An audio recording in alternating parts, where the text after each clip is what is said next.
días. ¿Quién vive en Nicaragua? Gente que no vende patria. Bienvenidos.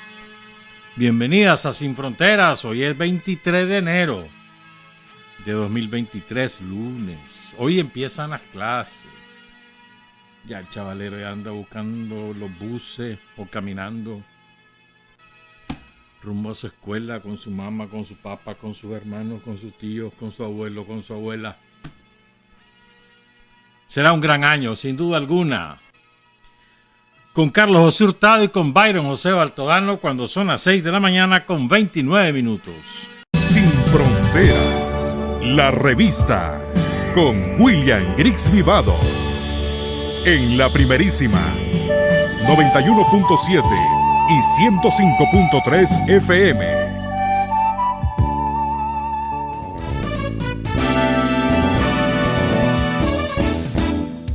Sin fronteras para decir la verdad. Sin fronteras, trabajar, avanzar, combatir, vencer. Sin fronteras.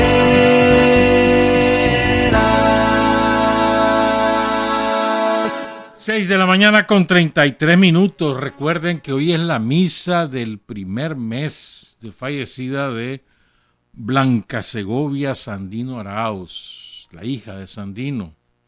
Pero más que la hija de Sandino, Blanquita era una mujer de ñeque, brava, bueno, brava en el sentido de valiente. Además que tenía un humor, a mí me gustaba mucho su humor porque era un humor cáustico. Y fíjate, miren, a veces uno es indiferente a estas cosas y no debe ser así. Fíjate bien, Blanquita tenía ya sus hijos, ya su familia, pues, su esposo, sus hijos, cuando empiezan a haber señales de que Somoza la quiere matar, o por lo menos echarla presa. Entonces, Carlos Fonseca toma la decisión de proponerle llevársela a Cuba para salvarle la vida y que ella esté tranquila. Y ella acepta salir de Nicaragua de manera clandestina, con además familia dividida. Por un lado va el marido con los hijos, ella se va con Walter, que era el menor. Se reúnen más tarde en México y después van para Cuba, pero es toda una travesía con pasaportes falsos y todo lo demás. O sea, requiere valor, te digo, requiere valor. Y además vas a un sitio que no sabes cómo es, si te van a recibir bien, si te van a recibir mal, si cómo les va a ir a tus hijos. Es la incertidumbre, ¿no? Independientemente de que se conozca que Cuba tenía una revolución y todo lo demás, pero es así. Y puesta en Cuba, Blanquita no le gustó estar viviendo de ayuda, ella pidió trabajo. Y le dieron trabajo como telegrafista. O sea, ella se sostuvo y se fue a vivir en un apartamento como cualquier cubano, a criar a sus hijos como cualquier cubano. Encomiable, valiente. Todos los sandinistas dirigentes que llegaban a Cuba tenían que pasar por la casa de Blanquita, saludar a Blanquita, platicar con Blanquita. Y ella hizo una muy buena amistad con Germán Pomares, con Carlos Fonseca, entre otros compañeros, ¿no? Pero principalmente quería mucho a Pomares. O sea, más allá de que efectivamente solo ser la hija de Sandino ya te remite a un cariño automático, pero es que ella era una mujer de ñeque, con una gran dignidad. Hoy la van a recordar su familia, sus hijos, sus nietos.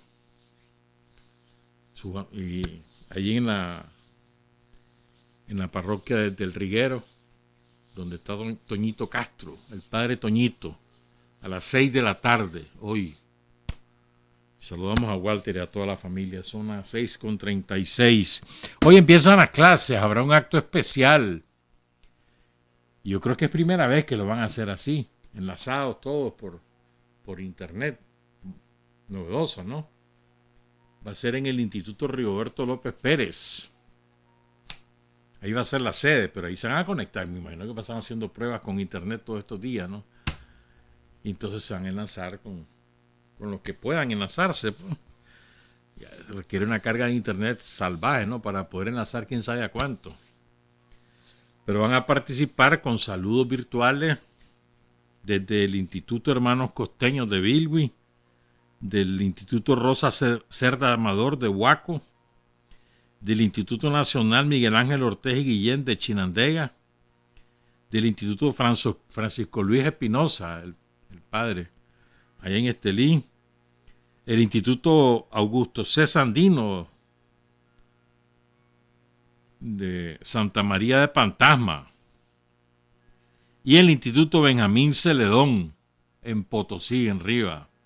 O sea que van a estar Caribe Norte, Huaco, Chinandega, Estelí, Jinotega y Rivas. 6 departamentos y 6 municipios. Va a hablar también la presidenta de la Federación de Estudiantes de Secundaria, una chavala, Michelle Hernández. Han invitado a representantes de organismos internacionales, embajadores, organismos no gubernamentales que apoyan la educación. Así es que ahí no el clavo de todos los papas, ¿no? Que los cuadernos, que el uniforme, que los zapatos. ¿Ah? Garantizada la merienda escolar. El otro día leí una, no recuerdo quién es la frase, ahí me voy a acordar. Una frase que dice que si los presos reciben comida gratis, comida y dormida gratis, como no la van a tener los chavos que van a estudiar, y tiene lógica, ¿no? Y en muchos lados la merienda escolar es garantía de matrícula escolar. Chavalo, no importa que no pueda llegar desayunado porque a lo mejor tienen que salir oscuro de la casa y a caminar, etcétera. Bueno, tienen el desayuno en la escuela, ese es súper bonito. Los papas, las mamás ayudan a elaborarlo. Y es un gran clavo para los maestros, sobre todo los que están a cargo de las escuelas y de los institutos, porque hay que resguardar aquellos sacos de arroz, de frijoles, todo lo que se ocupa en la merienda. Y a veces hay bandidos que llegan y se los roban, hay bandiditos. Y el clavo le cae a los directores. Saludamos a los directores, a las directoras, a los profesores, a las profesoras, a los trabajadores administrativos, los vigilantes de las escuelas, de los institutos y sobre todo a los padres, madres y a los estudiantes que hoy inician pues su ciclo escolar. Importante, una actividad importante. Mañana es la cumbre de la... Pero antes de hablar de la CELAC, es que ayer fue 22 de enero, hombre, y no podemos dejar de mencionar todos los años, hay que hacerlo. 22 de enero de 67, 22 de enero de 1967, Managua, era domingo igual que ayer, el domingo. Era el cierre de la campaña electoral de Fernando Agüero. Iban a elecciones el primer domingo, el siguiente domingo. Y Fernando Agüero arrastraba gente, ¿oíste? Ya murió Agüero, pero arrastraba gente. Era un caudillo. Era el sucesor de Emiliano Chamorro en el Partido Conservador. Y se había amarrado con la embajada gringa. Él creía, por lo menos, eso que estaba amarrado. Este es otro caso de un político que lo usa Estados Unidos y después le pega la patada. Como tantos otros casos, ¿no? A lo largo de la historia. Pero Agüero, como era que decía, con Fernando ando, con Agüero muero. Una de las tantas consignas. Y llenaba plazas en los pueblos, en las ciudades del interior, y en Managua aquí trajeron montones de gente. Pero además había una tendencia dentro de la alianza que él había formado de que quería provocar un alzamiento armado. Y porque supuestamente se habían amarrado con oficiales de la Guardia para que hubiera un golpe de Estado y sacar a Somoza. El día anterior, el 21 de enero, que era sábado, habían capturado a Edén Pastora y otros conservadores en un carro que lo llevaban hasta la Pata de Armas. Pero habían otras armas que habían dado a algunas personas dentro de la manifestación. O sea, había una provocación armada sin tener ningún respaldo político, ninguna estructura, ningún plan. Era una aventura. Y tirar de carne de cañón a la masa campesina que había venido de todos lados de Nicaragua. Si aquí durmieron un montón. Bueno, gente muy pobre. Yo recuerdo haberlos visto, ya estaba cipote, yo me acuerdo. Gente con su sombrero, muchos con caite. Gente pobre, pero valiente. Y eran totalmente partidarios de Agüero. Pues. Sobre eso se montó gente como Pedro Joaquín Chamorro y otros. ¿Verdad? Y entonces nunca quedó esclarecido cómo fue el primer momento. La verdad es que matan a un sargento ahí en el Banco Nacional, lo que hoy es la Asamblea Nacional. Ahí. Yo estaba ahí, me acuerdo. Minutos antes. Estoy hablando 3-4 minutos antes ahí estaba. Y me aburrió. Me acuerdo que me subí uno de esos árboles, que había una fila de árboles a los dos lados, sobre lo que es la avenida Sandino y sobre la cuarta calle del suroeste. Habían árboles de laurel de la India. Grandes. Bien forraditos, bien hechos, pues, por jardineros. Entonces yo me subí uno de esos para estar viendo. A un lado se veía la guardia, al otro lado se veía la gente. Entonces me aburrió. Me bajé y me fui.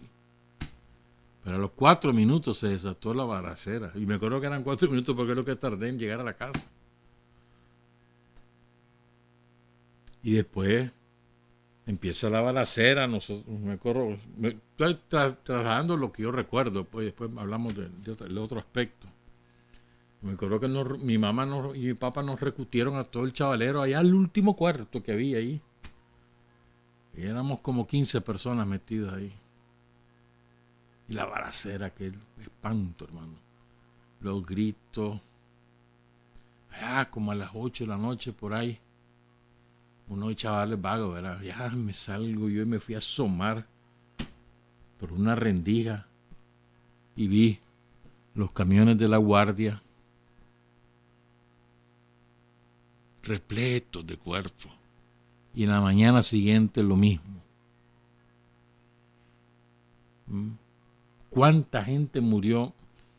¿Quién sabe, hermano? Unos dijeron que 200, otros dijeron que 500, otros que 1000. La guardia dijo que solo eran 20, pero no es cierto. Yo vi los camiones llenos de cadáveres.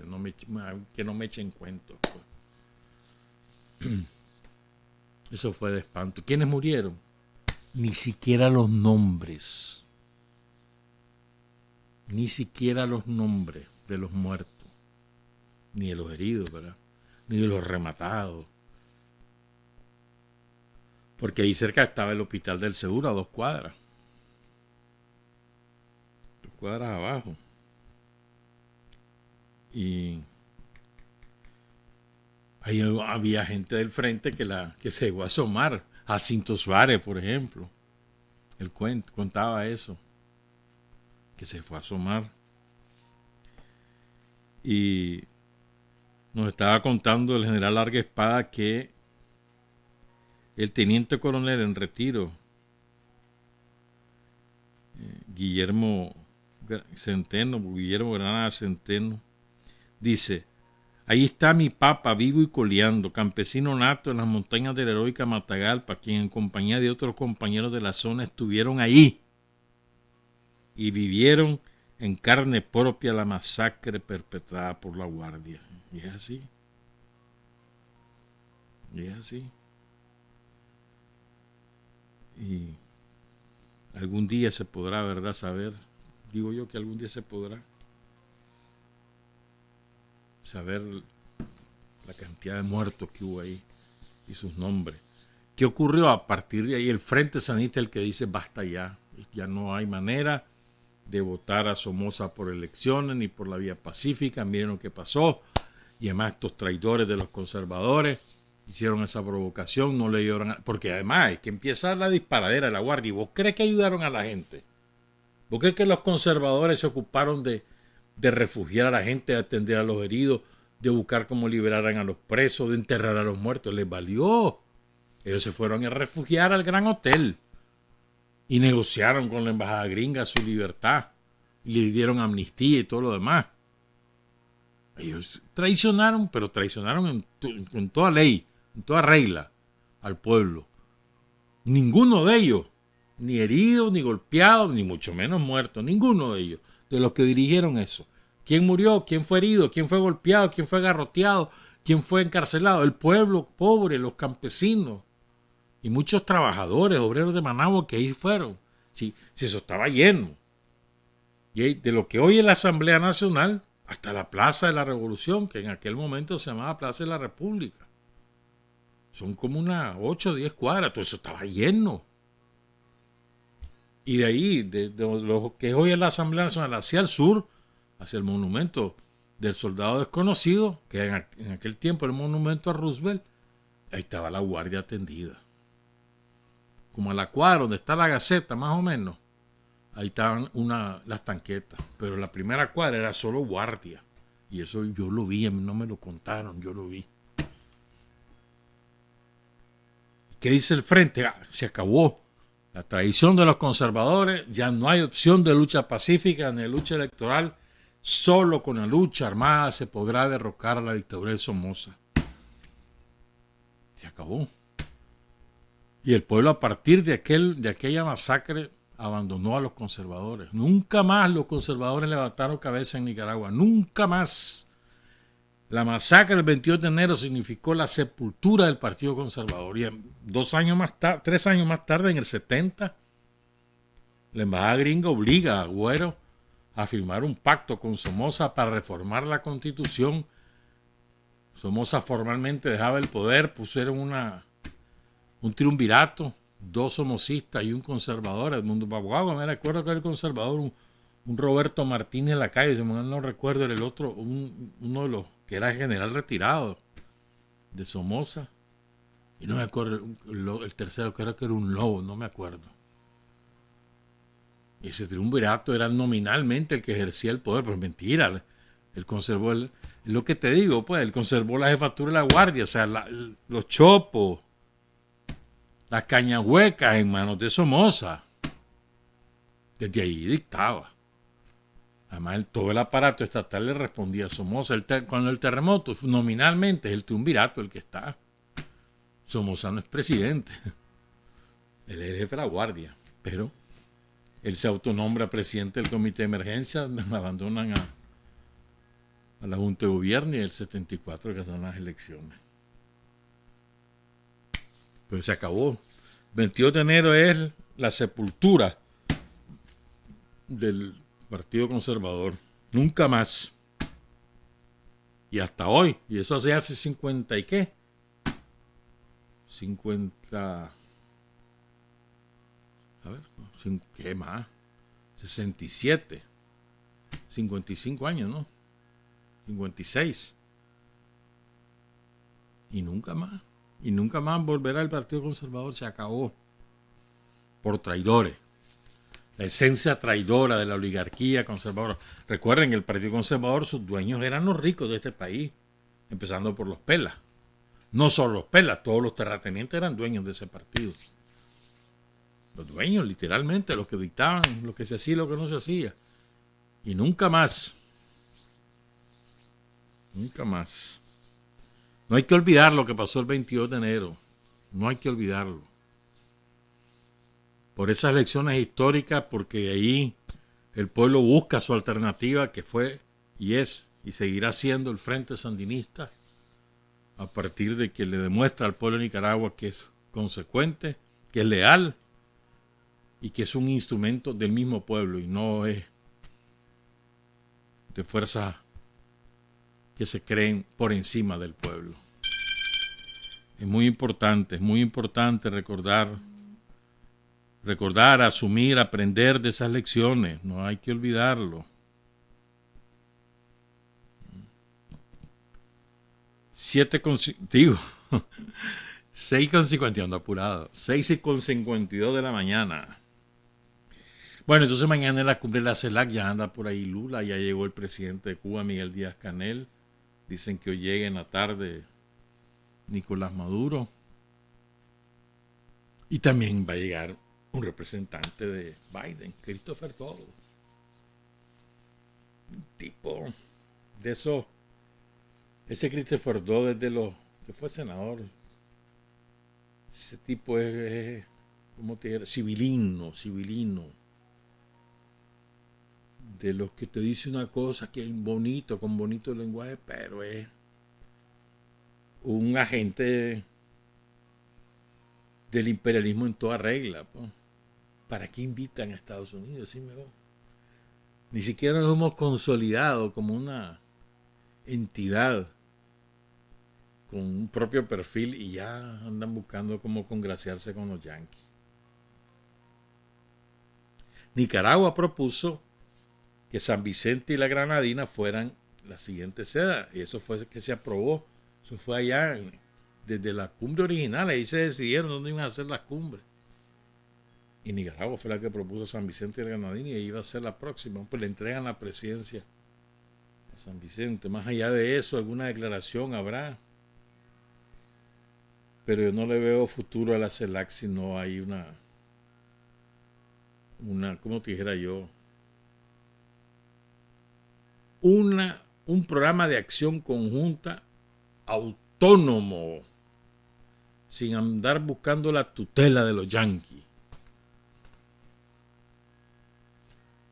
Pero desgraciadamente no parece que esto vaya a ser. Los yanquis son malditos. Los yanquis tienen ahí sus alfiles, tienen a Boric de alfil, tienen al de Uruguay, tienen al de Ecuador. Yo no creo que vaya a la Boluarte, ¿verdad? Ahí a esa cumbre de la CELAC. Tienen al de Panamá, al de Costa Rica. Ahí tienen sus alfiles metidos. Entonces, entre otros, ¿verdad? El propio Fernández de Argentina. Ve, a propósito, se me había olvidado mencionar, Lula se puso de acuerdo con la Embajada de Estados Unidos y quitó al jefe del ejército y puso a otro. Pues el ejército de Brasil es uno de los más leales al Comando Sur de Estados Unidos. Ya la tiene ya. Tuvo sede en Panamá y hace tiempo que ya no. Y a propósito, no quiero ni mencionar el nombre, una tipa que es generala, dice ella, que es la jefa del Comando Sur. Habló claro y pelado. Impresionante, es impresionante. 1 minuto dura lo que ella dijo. ¿Verdad? Entonces, supuestamente para denunciar, ¿no?, los intereses de Rusia en América Latina, habla de lo que tiene América Latina, ¿verdad?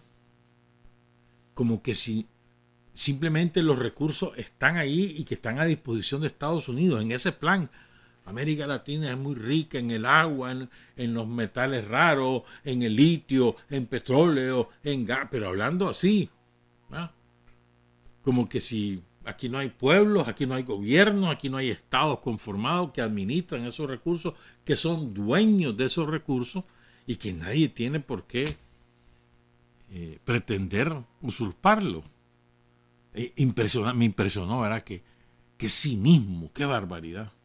Estamos en pleno siglo XXI, ya adentro, ya con 23 años del siglo XXI, y no hay forma, hermano. No hay forma de que los yanquis cambien. Entonces, hay gente que cree que porque es buena gente, el presidente va a cambiar Estados Unidos. No hay, primero, que no es buena gente, un gran maldito, ladrón, además. Y segundo, que aunque fuera buena gente, eso no sirve de nada. No decían que Kennedy era buena gente porque era simpático y no sé cuánto. ¿Y quién fue el que invadió a Cuba? En Playa Girón. Y que el presidente no fue el que empezó con el bloqueo, la guerra contra Cuba. ¿Quién la empieza? Kennedy. ¿Ah? Después decía que otro que era buena gente era Carter. Carter jamás eliminó la guerra contra Cuba. Nunca. Después decían que Obama, y nunca se ha expulsado tantos migrantes de Estados Unidos que en la época de Obama, y desató un montón de guerras. Le dieron el premio Nobel antes de tener una evaluación de su presidencia, y desató guerras por todos lados. Entonces, no tiene nada que ver si es negro o si es blanco, si es joven o si es viejo, si es simpático o si es feo. ¿Qué hombre más feo que Reagan? Y mira a Reagan. ¿Qué tiene que ver? Nos enredamos porque queremos, o porque queremos dar esa impresión, no lo sé. Pero esto no tiene nada que ver con buenas o malas intenciones del tipo que pusieron en la Casa Blanca, porque lo ponen, ni siquiera lo elige el pueblo, lo ponen. No tiene nada que ver. Aquí hay una vocación del imperialismo. El imperialismo que es el afán de dominar al resto de los pueblos por la vía de la arma o por la vía del dinero, para saquear sus recursos,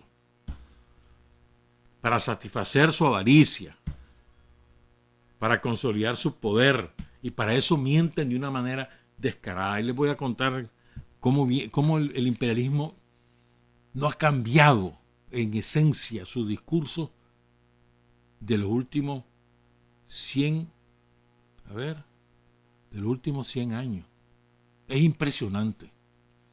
Lo vamos a hacer de la mano de Lenin, que ayer fue, el 21, fue su aniversario, el aniversario de su muerte. Y vamos a hablar de Lenin. Siempre se ha dicho, ¿no?, que Lenin muere a consecuencia del atentado. No lo mataron en el atentado, pero a consecuencia de eso murió. Y ya en los últimos meses de su vida ya no tenía su mente lúcida. Una desgracia fue. Una desgracia.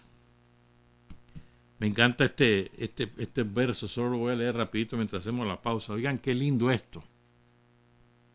Y asúmanlo como propio. Creo yo, pues, una sugerencia. Este es un verso de uno de los más grandes poetas rusos, Vladimir Mayakovsky, que hizo un poema a Lenin que es una maravilla. Busquen ese poema, es larguísimo, pero qué cosa más linda. El poema de Mayakovsky. Entonces él tiene este poema chiquitito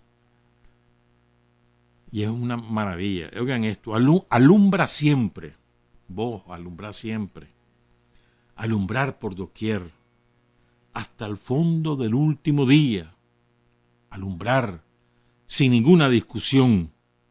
Esa es mi consigna y la del sol.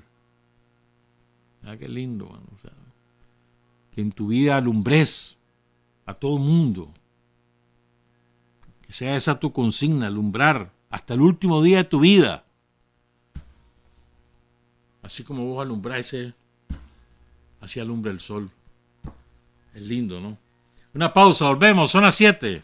Hay hombres que luchan un día y son buenos. Hay hombres que luchan un año y son mejores. Pero hay hombres que luchan toda la vida. Esos son los imprescindibles. A propósito de Mayakovsky, él describió a Lenin como el más humano de todos los hombres en ese famoso poema. Una maravilla. Se llama Vladimir Ilich Lenin, así se llama el poema. Pero es larguísimo. Sin desperdicio, ¿eh? Sin desperdicio. Entonces, generalmente las personas asociamos Lenin, no solo con la Unión Soviética, sino también con alguien como muy serio, muy adusto, muy, como te dijera yo, muy implacable. Y todo eso lo es. Pero por sobre todas las cosas, Lenin era un hombre, una buena gente, un pan de Dios. Buena gente. Y es el líder de la revolución de octubre, que es un parteaguas en la historia de la humanidad, que es una cosa que nos han confiscado, nos han quitado del saber mundial, ¿no? Del saber común de la humanidad.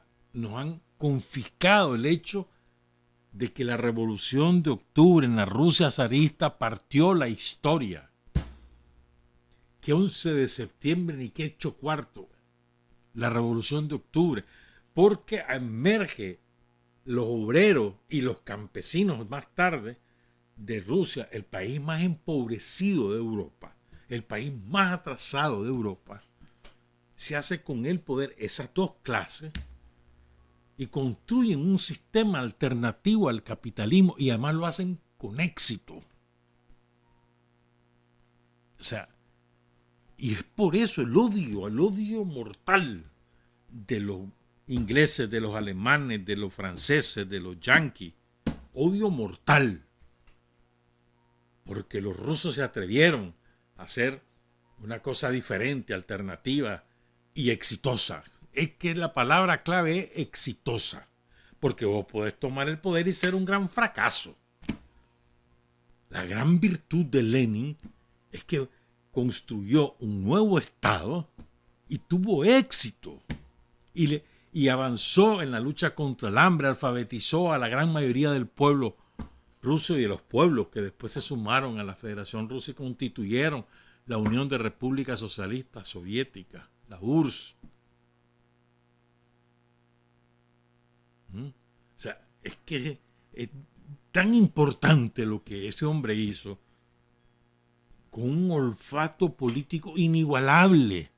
Si los bolcheviques eran un partido chiquitito, como nos pasó a nosotros aquí, que éramos así, un puñado, pero irradiaba el Frente Sandinista, ejemplo, y encabezaba la lucha. No decía como los conservadores, vayan y mátense, no, se ponía al frente. Por eso nos mataron a todos nuestros dirigentes principales, excepto 2 o 3.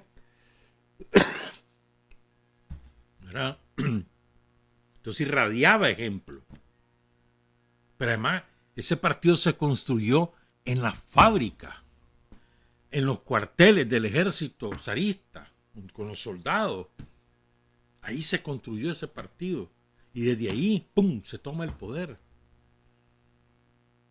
Movilizando a la gente. Y se destruye el Estado zarista, destruido. Y se construye un nuevo Estado diferente, sobre la base de los escombros del zarismo. Eso es una cosa impresionante. Lo que pasa es que, ya te digo, nos han confiscado la historia de los trabajadores. Entonces Lenin es el jefe de eso, que además nos alumbra hoy en día y nos sigue alumbrando. Sus ideas son tan magníficas, tan trascendentes, de tanto alcance a lo largo de la historia, que siguen alumbrando el camino de hoy. La esencia de su pensamiento, ¿no? Como Marx, como Engels, como Mao, otros que nos lo han confiscado. Mao es grandioso. Ho Chi Minh, una maravilla. Jorge Dimitrov, otro, que también nos los han confiscado. En fin, si vos te fijás, lo que ha ocurrido es que el capitalismo, el imperialismo borra de la historia a los grandes dirigentes de los trabajadores, los constructores de los estados exitosos, para que nadie se le ocurra seguir ese ejemplo. Y a Lenin lo han satanizado, como a Stalin. A Stalin lo han satanizado. Y lo han satanizado, entre otras cosas, porque fue exitoso. Y porque derrotó a la manifestación superior del imperialismo, que fue Hitler y los nazis. No se les olvide eso. No es que Hitler era mala persona, era un criminal, y por eso hizo lo que hizo. No, hermano, no. Hitler era la expresión máxima del imperialismo de aquel momento y fue respaldado por todas las fuerzas imperialistas de aquel momento. Franceses, ingleses, alemanes, respaldaban a Hitler con reales, con armas. Después se les escapó de las manos el pitch. Y sobre todo cuando Stalin, las fuerzas del Ejército Rojo, el pueblo soviético derrota a Hitler y lo expulsa del territorio de la Unión Soviética. Hasta ese momento viraron los Churchill y demás. Pero Lenin repito, alumbra la historia. Y tenemos que estar orgullosos de eso. Los revolucionarios de todo el mundo. Por un ejemplo tan formidable como el de Vladimir Ilich Lenin, con el partido bolchevique, el Partido Comunista de la Unión Soviética. ¿Vos sabés lo que es construir un Estado? El primer Estado plurinacional, el primer Estado en el planeta que de un montón de etnias que conviven en esas tierras. Pero además, mira qué clase de visión de este hombre. Él emprendió muchas tareas, pero 4, principalmente simultáneas. Construyó un nuevo ejército, el Ejército Rojo. Incorporaron también a una parte de la oficialidad zarista. De manera más adelante, pues, pero el Ejército Rojo se hizo sobre la base de los soldados que habían estado en la Primera Guerra Mundial. Sobre esa base, y los obreros armados. El Ejército Rojo alfabetizó. Solamente el 12% del pueblo, de los pueblos de lo que después fue la Unión Soviética, ya estaba alfabetizado. Alfabetizó. 2. 3. Desató la electrificación de la gran Unión Soviética. Él te insistía una y otra vez, sin la electrificación no hay manera que nos desarrollemos. Fue una cosa, o sea, electrificar todo ese enorme país, el país más grande del mundo. Lo terminaron de electrificar como 10 o 12 años después. Y 4, ejército, alfabetización, electrificación. Y la 4, él con inventos propios empezaron a explotar el gas y después el petróleo. Y así empezó el desarrollo. De manera que para 1939, la Unión Soviética, con Stalin ya dirigiendo el país, la Unión Soviética es líder mundial en un montón de rubros en economía. Por eso es que le lanzan a Hitler, va a destruir ese maje, no fregué si nos está yendo arriba en todo. Y ahí hay un montón de cosas que las podemos aprovechar nosotros. Andá, metete. Vos te agarrás esa parte, después nos vamos nosotros a agarrar el otro lado. ¿Me entendés? O sea, es una cosa formidable.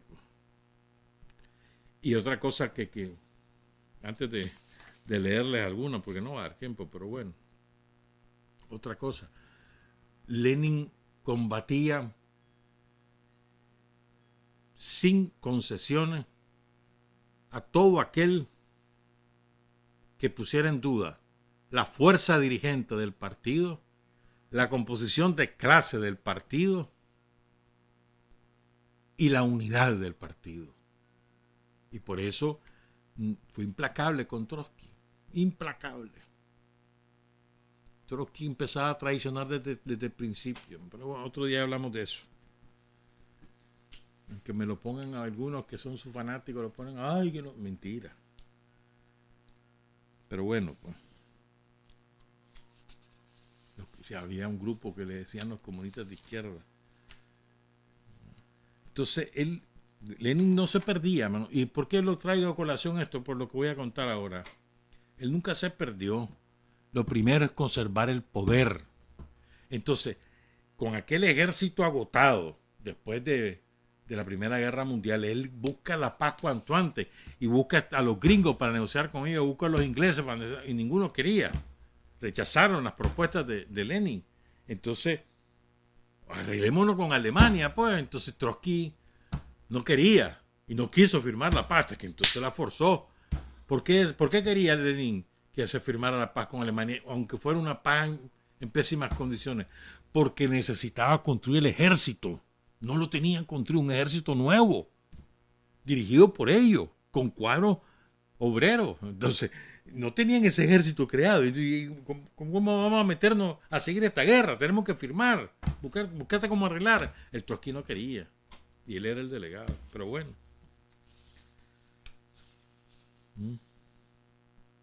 Entonces, les voy a leer algunas cosas para que vean cómo es de actual este pensamiento.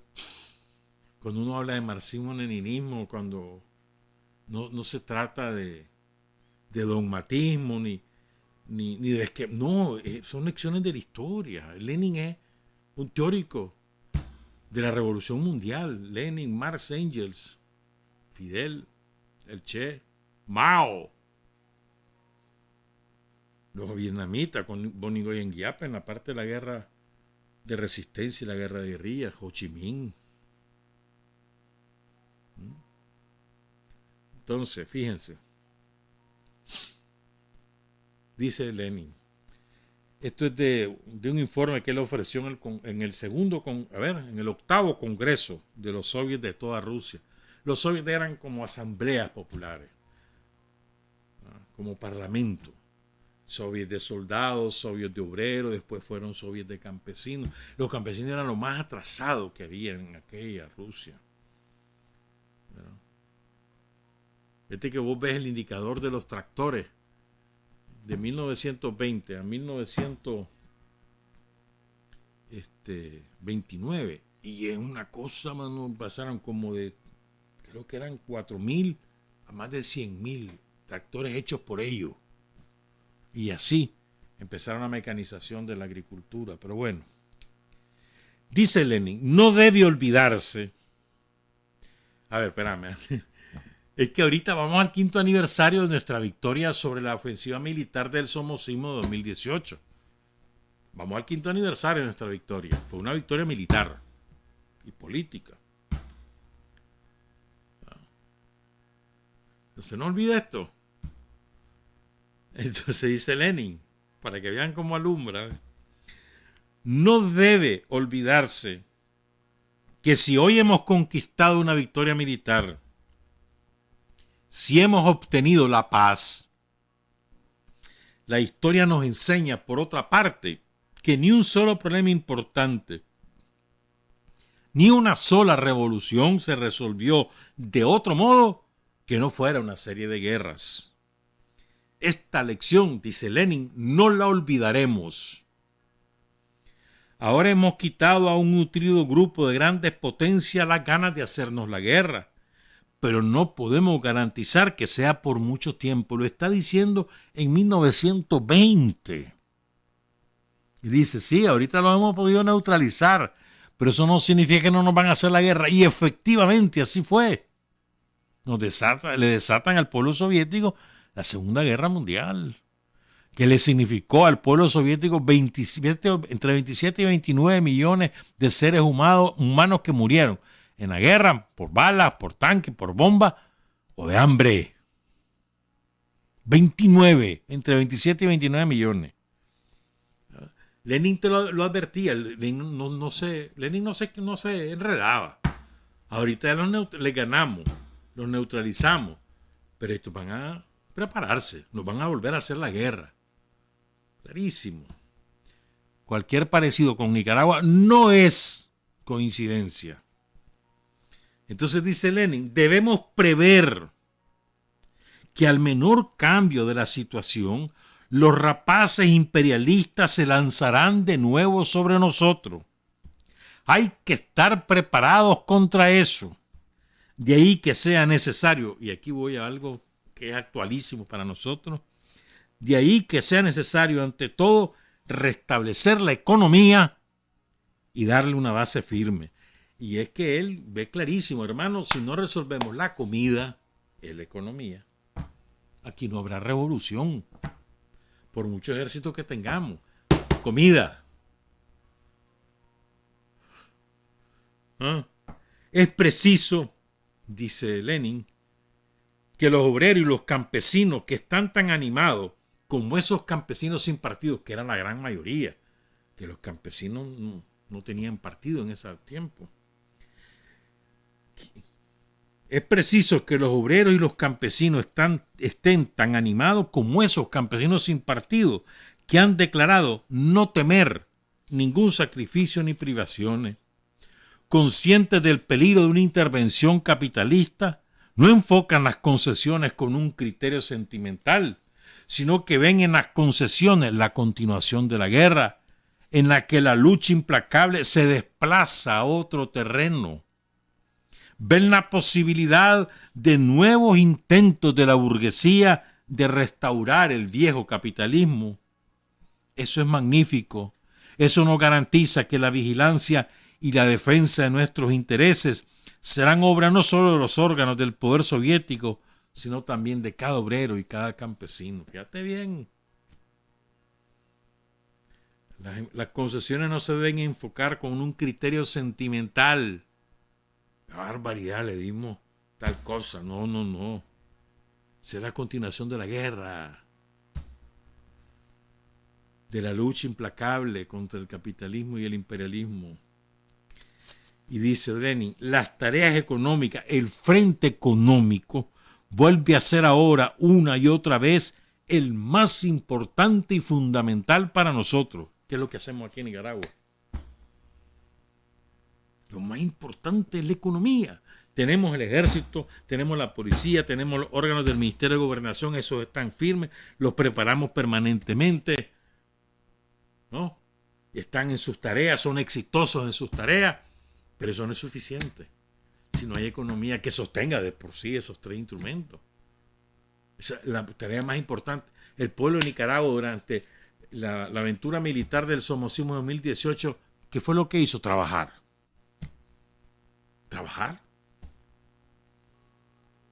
¿Te acordás lo que pasaba en los mercados? No solo en el mercado oriental de Managua, o en el Levite, o en el de Mayoreo. No, no, no, no. En los mercados de Masaya, en el mercado de Matagalpa, en los mercados, los comerciantes. Acuérdense. Si se hubiera cerrado el oriental en aquel horror que vivimos, no fregué. ¿Dónde iba a ir a comprar la comida? Si la mayor parte de la gente va allí. O a cualquiera de los mercados. Pues. Hubo un momento en que fue difícil. ¿Te acordás cómo defendieron los comerciantes del oriental su mercado? Cuando quisieron quemarlo, los malditos somocistas. ¿Se acuerdan de eso? Entonces, fíjense, ¿ya? La tarea de la economía, el saber hacer economía. Y miren cómo hoy todo mundo elogia la dirección de la economía en Nicaragua. ¿Y quién dirige la economía en Nicaragua? Tiene nombre y apellido, Daniel Ortega Saavedra.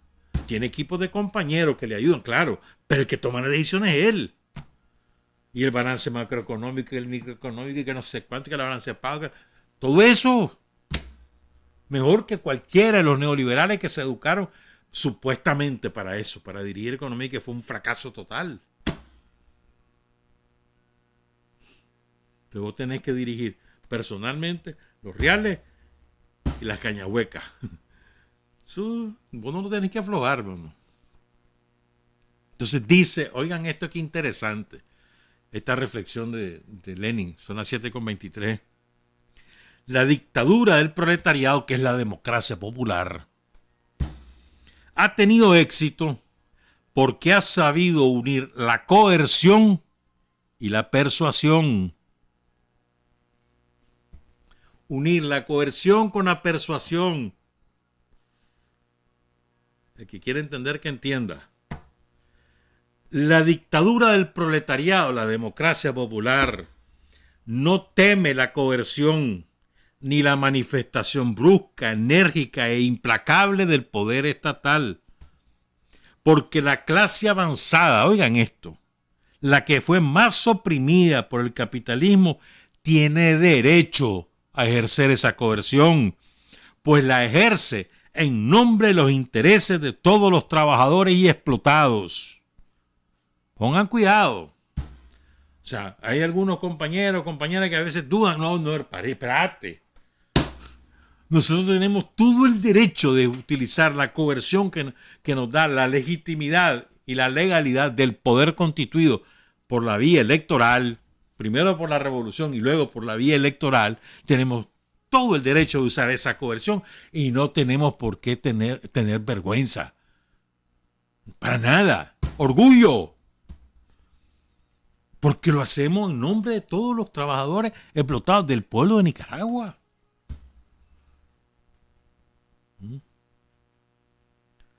Y dice, además, la dictadura proletariado ejerce la coerción en nombre de los intereses de todos los trabajadores explotados, porque posee medios de coerción y persuasión. No se nos olvide que no ha tenido ninguna de las clases anteriores, a pesar de que disponían de posibilidades materiales incomparablemente mayores que nosotros para la propaganda y la agitación. Es decir, no solo la coerción, también la persuasión. ¿Qué es la persuasión? Trabajo político, hombre.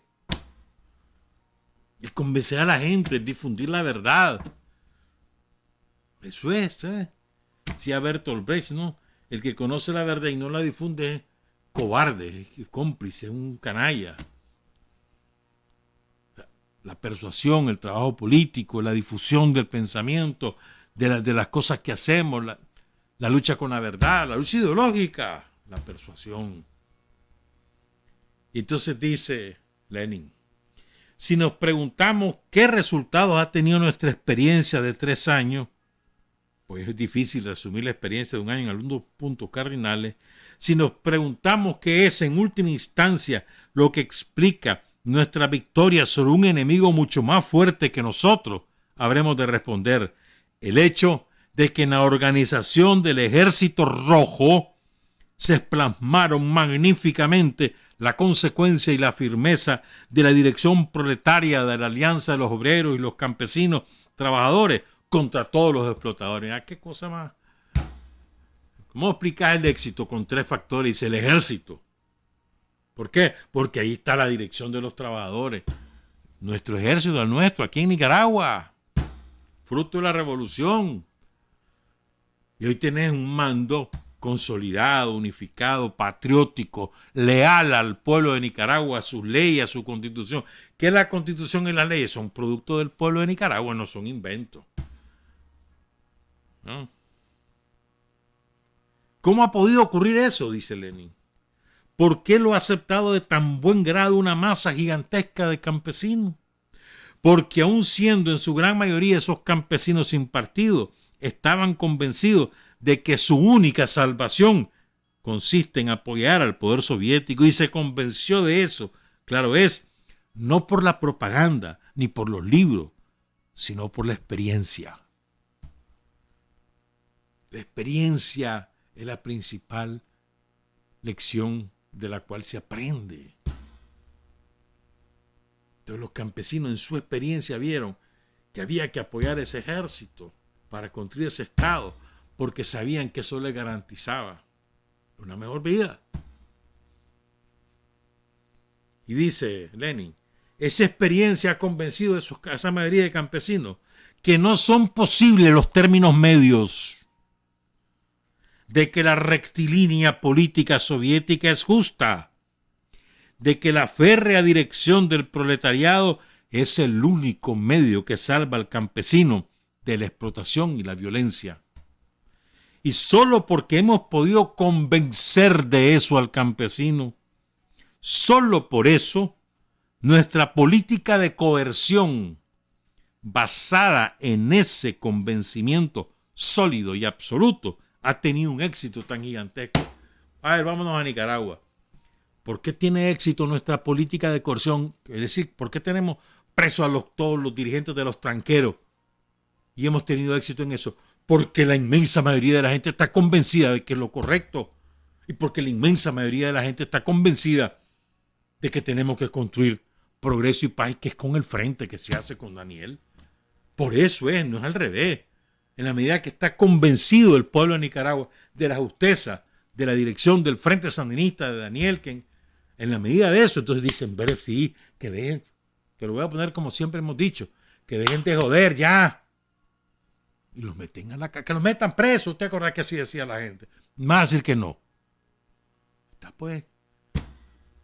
Pero sobre la base que primero estaban convencidos, no es al revés. No es que con la coerción convencer, no. Con la coerción desalentar al enemigo, pero no convences al pueblo, no. Al pueblo lo convences con tu obra, con tu éxito. Ahí. Y entonces la gente, con su experiencia, dice, hombre, ya está, que nos dejen trabajar estos jodidos. ¿Verdad? Miren, te estoy hablando de algo que dijo este hombre hace 100 años. Y es lo mismo le pasaba a ellos. Y mira cómo es, ¿no? Y 100 años después sigue pasando lo mismo. ¿Qué clase de ejemplo, no? Y van a vivir otras cosas que dice este hombre. ¿No? Dice después, recuerden además, no hay medias tintas, dice Lenin, no hay medias tintas, que no hay términos medios. Para algunos que dudan a veces, ¿no? Se convencieron por la observación y el conocimiento de que los explotadores son un enemigo despiadado. Y es imprescindible, oigan esto, contra ese enemigo despiadado es imprescindible un poder implacable para aplastarlos. Y movimos a una masa del pueblo mayor que nunca a adoptar una actitud consciente ante la guerra y a prestarle una ayuda activa. Y te voy a decir, todavía en ese momento todavía estaba la guerra civil, porque los alemanes le lanzan la guerra a la naciente Unión Soviética, se lanzan y se meten financiaron a la contrarrevolución, a los zaristas, por los guardias blancos. Y Lenin encabeza la dirección de esa guerra y vence a la contrarrevolución y a Alemania en la contrarrevolución. Lenin. Clase genio el de ese hombre. En aquel país gigantesco, recuerden, enorme, empobrecido, atrasadísimo, que en solamente 20 años, ya ha muerto Lenin, ya con Stalin, en solamente 20 años, la Unión de Repúblicas Socialistas Soviéticas superó a todas las potencias imperialistas en resultados económicos en solo 20 años, con la dirección de un partido obrero y campesino. ¿Qué te parece? Entonces dice Lenin, con ello queda probado uno de los postulados más profundos del marxismo, que es a la vez uno de los más sencillos y comprensibles. Cuanto mayores son la envergadura y la amplitud de las acciones históricas, tanto más personas participan en ellas y viceversa.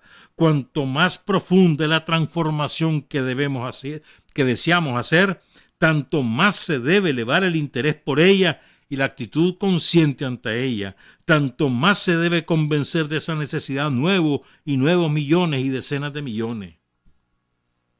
O sea, entre más grande la tarea, más gente tiene que estar convencida y más fácil es convencer a la gente. Cuanto más profunda es la transformación que emprender, más debe haber gente que se convenza y es más fácil convencer a esa gente. En fin de cuentas, dice Lenin, nuestra revolución ha dejado muy atrás a todas las demás, porque mediante el poder soviético ha incorporado activamente, oigan qué importante, ha incorporado activamente a la organización del Estado a decenas de millones de seres que antes no estaban interesados en esa labor. ¿Qué fue lo que hicimos aquí, hermano? ¿Qué es lo que hemos hecho aquí? O sea, y el Estado no son los ministerios, o el Poder Judicial, o el Poder Electoral, no. El Estado son los instrumentos del pueblo para ejercer, para construir progreso, para resolver problemas. Ese es el Estado. Que pues son la suma de todos esos factores, esos que te mencioné, más las alcaldías, más el ejército, más la policía, todas. ¿Y quiénes componen el ejército? ¿Y quiénes componen la policía? ¿Y quiénes componen los órganos del Ministerio de Gobernación? ¿Quiénes son? No es el pueblo, no son los chavalos del pueblo. ¿Y quiénes ejercen el poder en el territorio? Será más difícil lograr, dice Lenin, que las masas campesinas y los afiliados a los sindicatos comprendan estas tareas ahora, comprendan que no se puede vivir como antes, que por mucho que haya arraigado la explotación capitalista durante decenios, debe ser vencida. Es preciso conseguir que todos comprendan, dice Lenin, que Rusia nos pertenece, que nosotros, las masas obreras y campesinas, y solo nosotros podemos transformar las viejas condiciones económicas de existencia y convertir en realidad el gran plan económico con nuestra actividad y con nuestra severa disciplina de trabajo. Nicaragua nos pertenece a todos. Nos pertenece. Y solo nosotros, el pueblo de Nicaragua, puede transformar las viejas condiciones económicas de existencia y convertir en realidad el plan económico. Aquí tenemos nuestro plan de desarrollo humano. O sea, es que es cabal, hermano, cabal. Sin eso, dice Lenin, sin hacer realidad ese plan, con disciplina severa, disciplina de trabajo, dice Lenin. ¿Oíste? Severa disciplina de trabajo, no se nos olvide. Sin eso no hay salvación, dice Lenin. Nos rezagamos y nos rezagaremos de las potencias capitalistas y seremos vencidos. Y si no logramos restablecer nuestra economía. Seremos vencidos si no logramos restablecer nuestra economía. Por eso, dice Lenin, no debemos limitarnos a repetir las viejas verdades que acabo de recordarle, las viejas verdades referentes a la importancia de las tareas de organización, la disciplina laboral y el papel inconmensurable de los sindicatos, completamente excepcional en este aspecto, pues no existe otra organización que agrupe las grandes masas.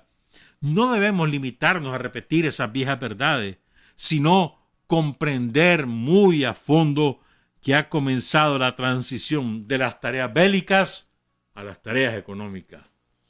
Entonces él dice, lo que hizo Lenin fue trasladar esa disciplina, esa abnegación, ese fervor patriótico en la defensa armada de la Revolución de Octubre, que logra derrotar al imperialismo alemán y al imperialismo británico, que quisieron derrocar al poder soviético, trasladar todo eso al terreno económico.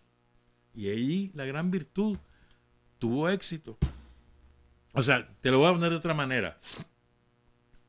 Nosotros somos exitosos, los sandinistas en Nicaragua, en la medida que le resolvemos los problemas al pueblo. No es al revés. En la medida que nosotros somos un instrumento del pueblo para que viva mejor, en esa medida somos exitosos, y por eso es que nos odian y por eso es que nos hacen la guerra, porque somos exitosos. Si nosotros fuéramos un fracaso, hace tiempo que hubiéramos perdido el poder por una o por otra vía. Pero en la medida que somos exitosos, que la gente ve que nosotros somos solución y no problema, entonces dicen, oye, espérate, estos más van muy rápido. Y sin nosotros, y no nos quieren hacer caso y no nos dejan agarrar pastel. ¿Estamos claros? Sigo. Es que esto es delicioso, mano. Después me voy a saltar toda una parte que les quería dar para irme a otro aspecto. Oigan esto, sí. Es preciso convencer. Espérame. Hemos tenido pleno éxito en el terreno militar. Y ahora debemos preparar el mismo éxito para las tareas más difíciles que requieren entusiasmo y abnegación de la inmensa mayoría de los obreros y campesinos. Es preciso convencer de las nuevas tareas a centenares de millones de seres que han vivido de generación en generación en la esclavitud y la opresión, viendo reprimida toda iniciativa. Es preciso convencer a millones de obreros que militan en los sindicatos, pero que carecen aún de conciencia política y no están acostumbrados a sentirse dueños. Esto es lindo.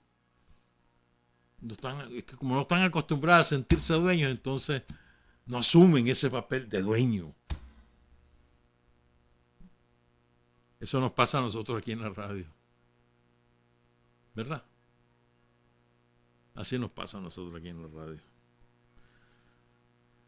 Es necesario organizarlo, y no para que opongan resistencia al poder, sino para que apoyen y desarrollen las medidas de su poder obrero, para que las apliquen hasta el fin.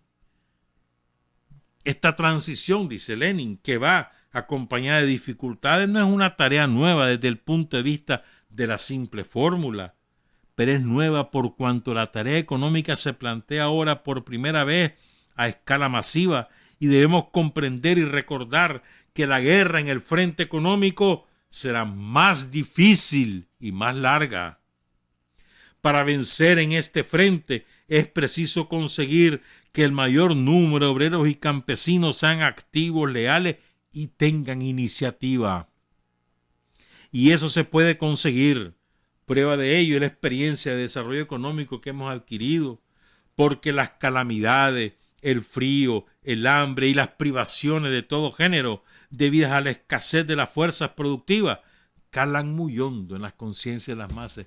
El hambre cala en la conciencia, las dificultades, eso cala en la conciencia. Eso es más que una gota sobre una piedra, es que eso es un chorro de agua sobre una piedra de manera constante hasta que la parte. Ahora, dice Lenin, debemos centrar la atención en trasladar toda la agitación y toda la propaganda de los intereses políticos y militares a la vía del desarrollo económico. Y es lo que hacemos aquí, hermano.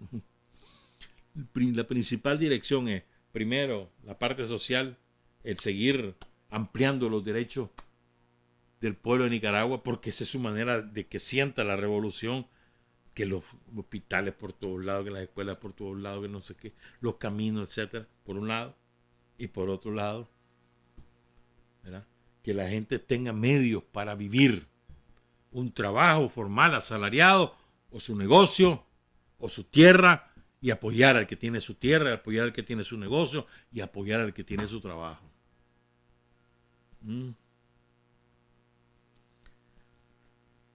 Y así fue, hermano. Dice, si nosotros logramos que la gente se interese, dice Lenin, en 10 años, superamos el hambre y el frío. Y él ya no lo vio, pero así fue, en 10 años.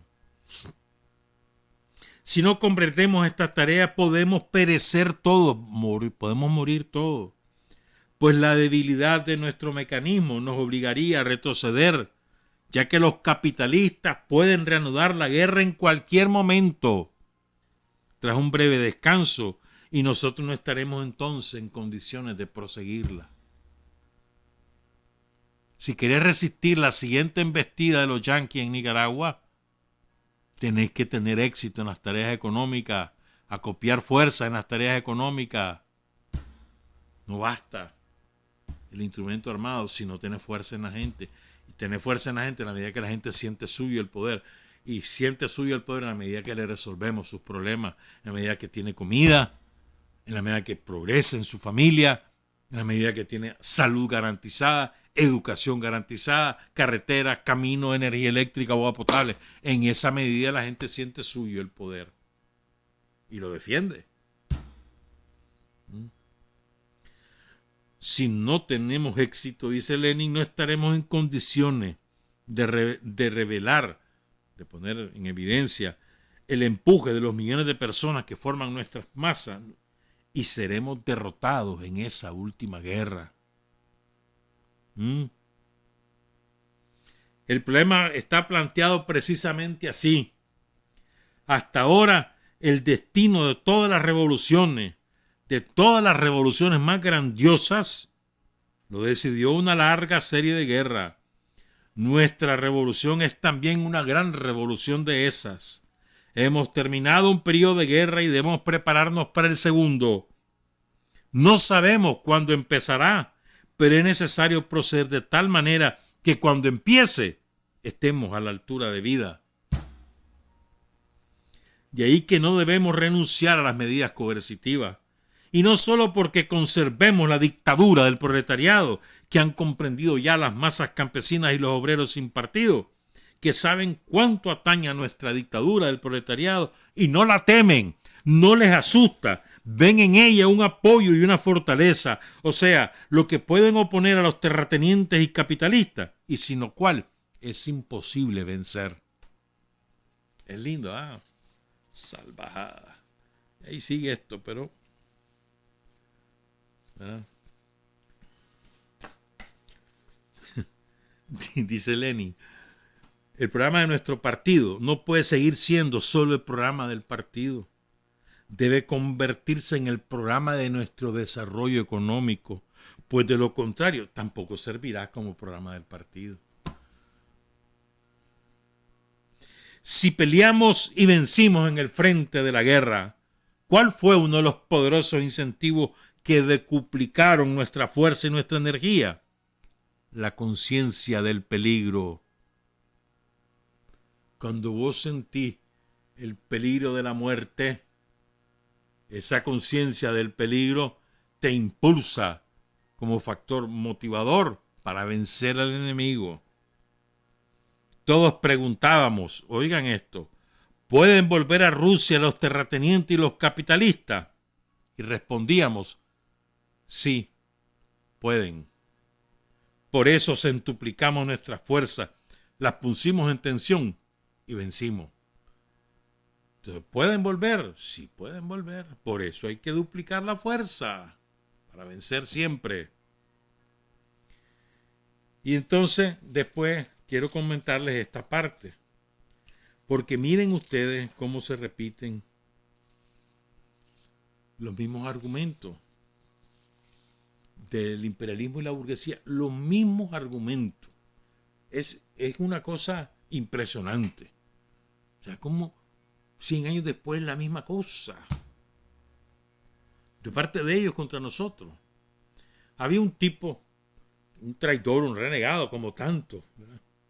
Como tanto. Aquí tenemos muchos ejemplos.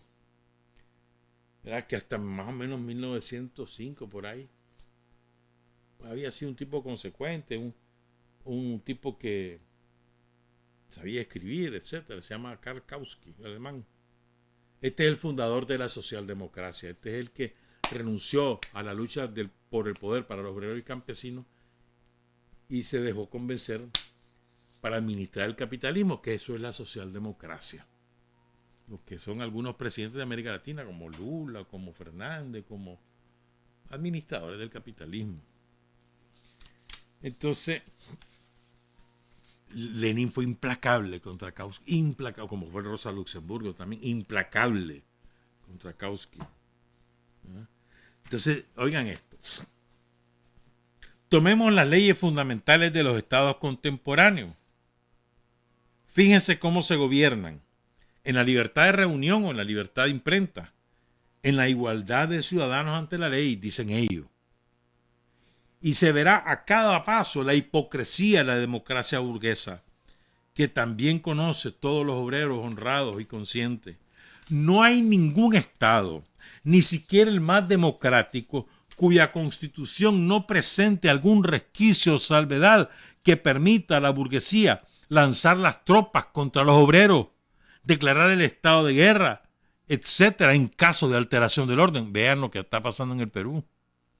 Y en realidad, en caso de que la clase explotada altere su situación de esclava e intente hacer algo que no sea propio de esclavo, para eso tienen en las constituciones los resquicios para aplicarlo y aplastar las rebeliones de los esclavos. Kautsky acicala desvergonzadamente la democracia burguesa, callándose, por ejemplo, lo que los burgueses más democráticos y republicanos hacen en Norteamérica o en Suiza contra los obreros en huelga. Voy a saltar porque es que aquí hay una cosa salvajada sobre eso que dice Lenin. Oigan esto. Lo dice más adelante, pero me lo voy a saltar porque nos está comiendo el tiempo. Dice: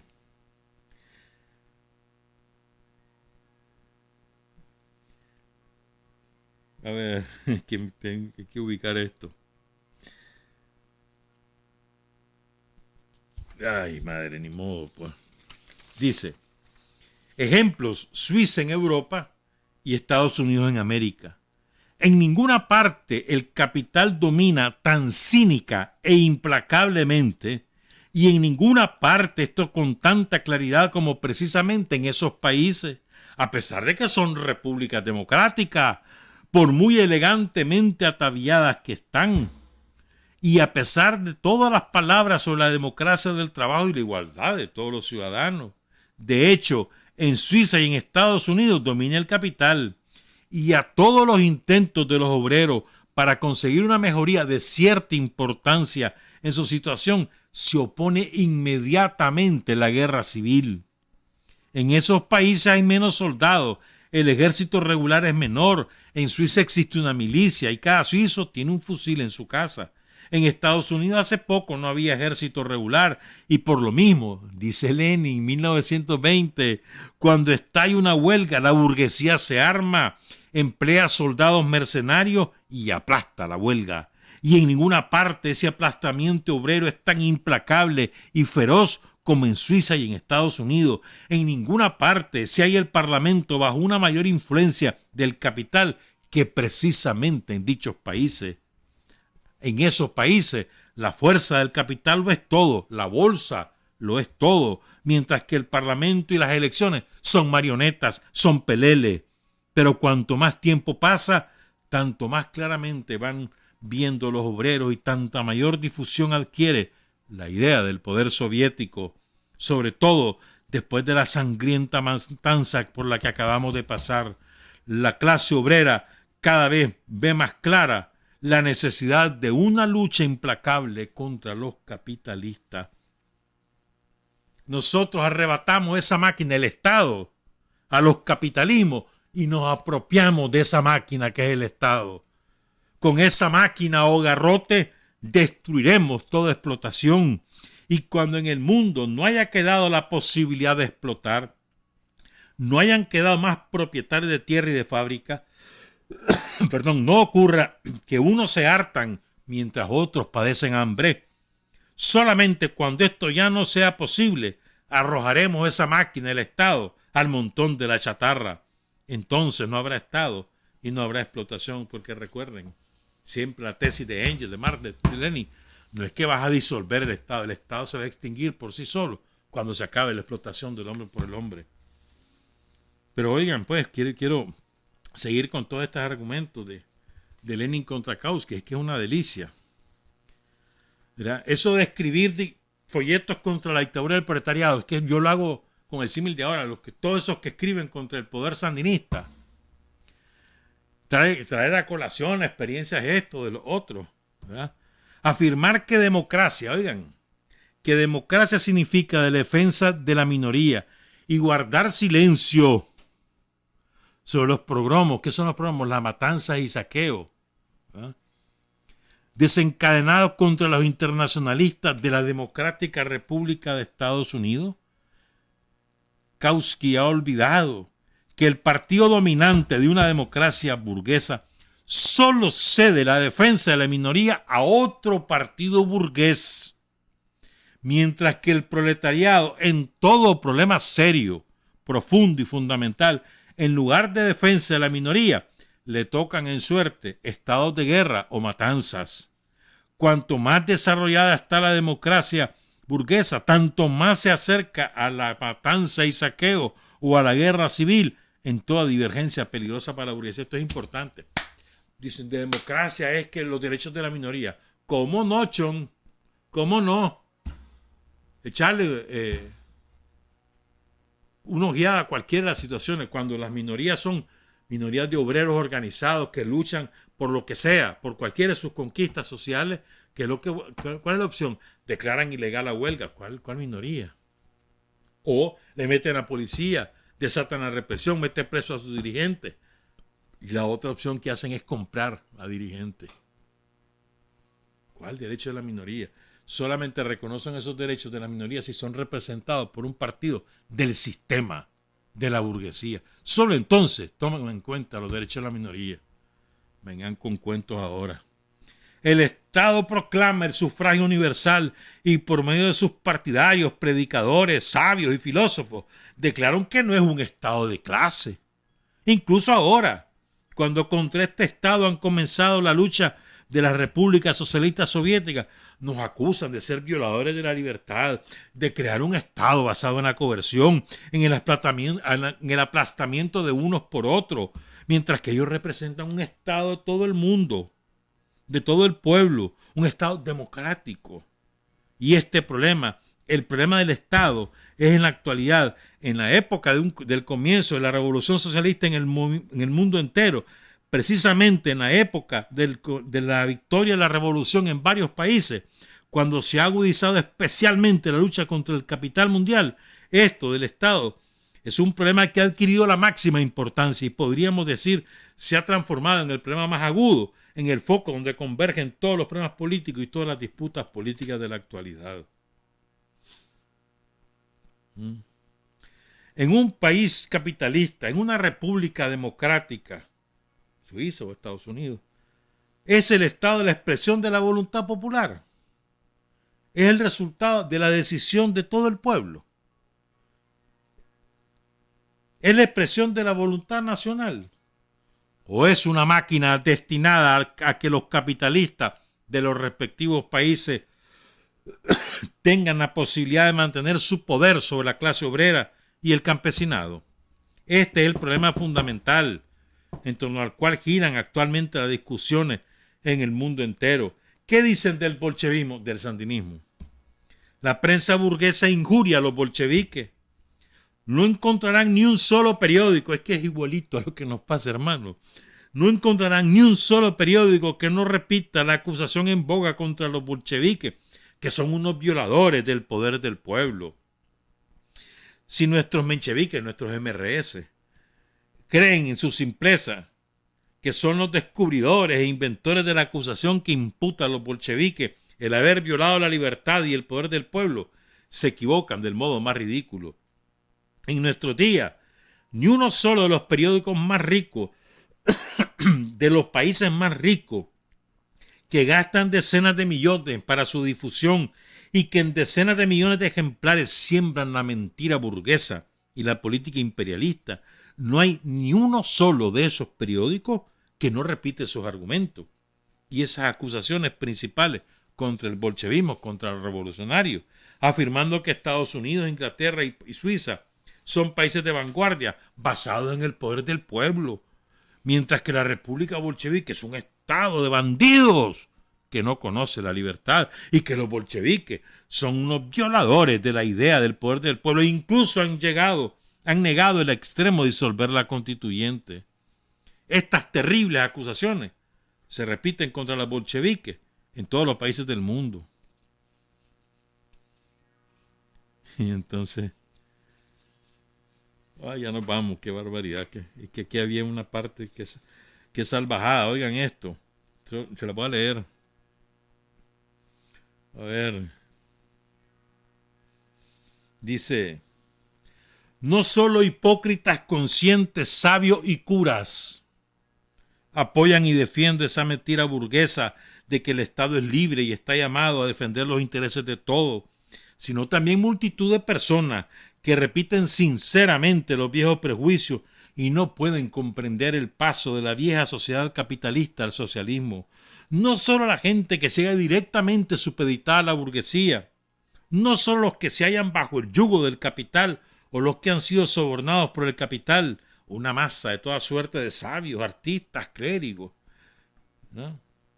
Sino también personas que se encuentran simplemente bajo la influencia de los prejuicios de la libertad burguesa. Todos ellos se han movilizado en el mundo entero contra el bolchevismo porque al fundarse la República Soviética rechazó esa mentira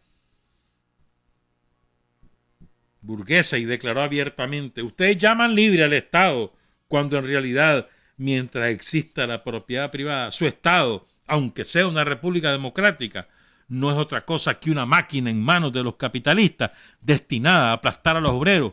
Y cuanto más libre sea el Estado, con tanta mayor claridad se manifiesta este hecho.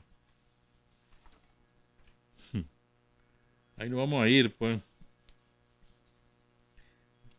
Hay una frase de Engel en un escrito que él de 1890, a ver, 73, donde él define lo que es la revolución.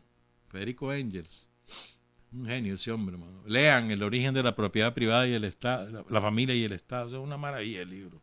Para mí su obra cumbre. Léanlo. Dice Engels: una revolución es indudablemente la cosa más autoritaria que existe. Es el acto por medio del cual una parte de la población impone su voluntad a la otra parte por medio de fusiles, bayonetas y cañones. Medios autoritarios, si los hay, y el partido victorioso, si no quiere haber luchado en mano, tiene que mantener este dominio por medio del terror que sus armas inspiran a los reaccionarios.